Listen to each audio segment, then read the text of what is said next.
In today's video, I'm going to teach you how to delete a Zoom account. If you no longer need your Zoom account and want to remove it permanently, I'll walk you through the process on the Zoom website.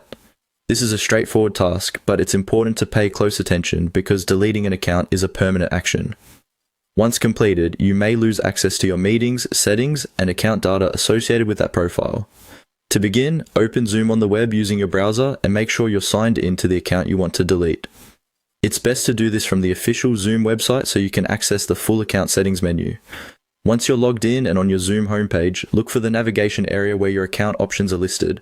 From there, click on Admin.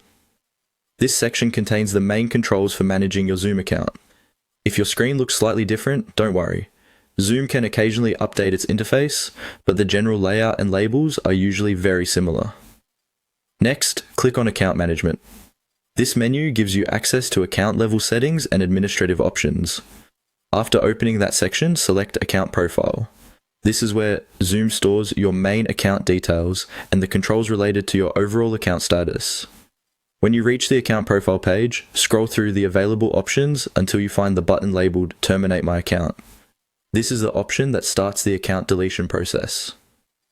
Before clicking it, take a moment to make sure you're ready to proceed, since this action is intended for permanently removing the account rather than simply signing out or cancelling a session.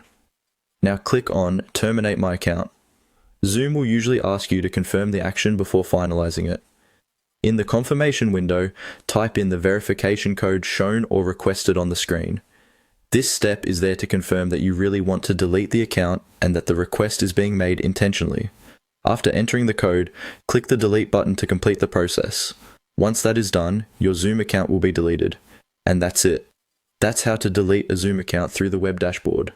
As a final tip, before deleting any account, it's always a good idea to review whether you need to save any meeting information or account details first.